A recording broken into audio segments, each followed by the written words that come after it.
And as promised, when we begin the program, we're going to take you live now to New York for a celebration of International Women's Day. UN Secretary General António Guterres is currently on the podium. Let's listen in. When they are paid for their work, women earn less than men. The gender pay gap is at least 20% and often more, depending on the country and the job sector. Sectors dominated by women, like teaching and nursing, are underpaid across the board. Politically, women remain underrepresented and underserved. At last year's United Nations General Assembly, less than 12% of speakers were women. Change is long overdue. Meanwhile, new technologies, which have huge potential to reduce inequalities, too often do the opposite, because of unequal access, baked-in bias, and online violence. A global backlash against women's rights is threatening and in some cases reversing progress in developing and developed countries alike. The most egregious example is Afghanistan, where women and girls have been barred from much of the education system, from employment outside the home, and from most public spaces. But we need look no further than headlines of recent days. It is intolerable that over 4 million girls around the world are at risk of female genital mutilation each year. And I'm outraged by the parliamentary initiative in Gambia to legalize this horrific practice. I strongly appeal for this proposal to be rejected. Excellencies, and the global crises we face are hitting women and girls hardest, from poverty and hunger to climate disasters, war and terror. Over the past year, we have heard horrific reports of the impact of conflict on women and girls around the world. This includes testimonies of rape and trafficking in Sudan.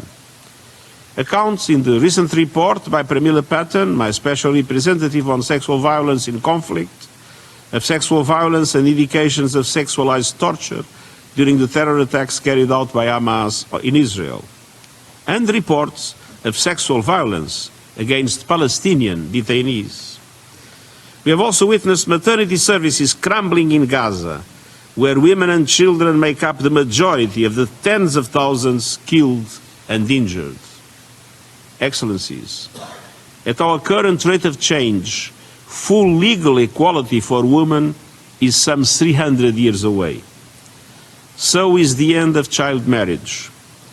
And by 2030, over 340 million women and girls will still be living in extreme poverty, some 18 million more than men and boys. This is an insult to women and girls, and a brake on all our efforts to build a better world. Gender equality is the foundation of the entire 2030 agenda, from ending poverty to securing peace. We must drastically up the pace of change. That requires political focus, and it requires investment, our theme for this year's International Women's Day. Those investments must go towards ending violence against women, improving women's and girls' access to education and skills, and increasing the number of women in leadership roles in the corporate sector, in government, in peace building, and in climate action. We need to provide resources for effective social protection systems and put a monetary value on care work. Governments should promote childcare policies that enable both mothers and fathers to take on paid work outside the homes. And we must put money into the women's rights organizations fighting to dismantle stereotypes, challenge cultural norms, and ensure women and girls are heard. Excellencies, I see 3 priority areas for action to make such investments a reality. First, we must urgently increase the availability of affordable, long-term finance for sustainable development and tackle the debt crisis suffocating many developing countries and their economies. We are pushing for an SDG stimulus of $500 billion a year in affordable, long-term finance for developing countries. And our proposal calls for action on debt for countries facing impossible repayment schedules. Leaders endorsed the stimulus at last year's SDG summit. I will be working with a small group of heads of state to make it a reality. And I urge all countries to support these efforts and to support reform of the international financial architecture at the Summit of the Future this year, so that it meets the financing needs of developing countries that are essential for the promotion of gender equality. Second, I urge governments to prioritize equality for women and girls. I am pleased today to launch the United Nations System-Wide Gender Equality Acceleration Plan, which commits to placing women and girls at the center of our work across the board. We will support governments around the world to design and implement policies, budgets and investments that respond to the needs of women and girls. Targeted programs and quotas may be required to tackle bake-in bias and dismantle the obstacles to equality. I also urge Member States at the Summit of the Future to support our proposals for metrics that go beyond gross domestic product. GDP disregards invisible domestic labor. Complementary metrics provide a more comprehensive and balanced picture. Third, we need to increase the number of women in leadership positions. Women in positions of power can help to drive investment in policies and programs that meet the needs of women and girls. I'm particularly proud that since early in my tenure, we have equal numbers of women and men in senior management across the entire United Nations system, a first for our organization. And I urge Member States to look at what they can do to increase the number of women in delegations to the United Nations and at intergovernmental meetings. Such investments and policies are not in favor of women, they are good for us all.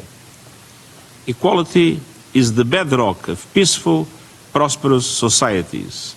And supporting women who want to enter formal labor markets, increased growth, tax revenues and opportunities for all. Excellencies, equality is overdue. To achieve it, we must match rhetoric with resources. We must invest in women and girls, turbocharge progress, and build a better world for all, and I thank you.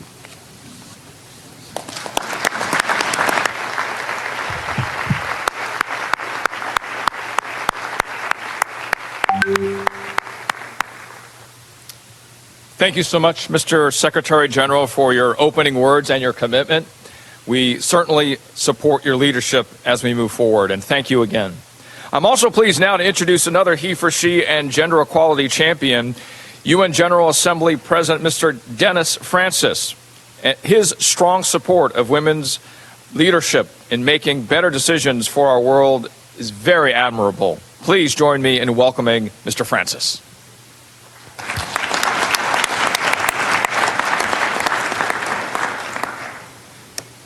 Your Excellency, Mr. Antonio Manuel Rivera Lagdameo, Chair of the 16th... Well, that was UN Secretary General António Guterres live from New York at the International Women's Day celebration event. Now, this day is being celebrated or observed across the world today, and the theme also encouraged equality as well as inclusivity of women across all genres in different walks of life.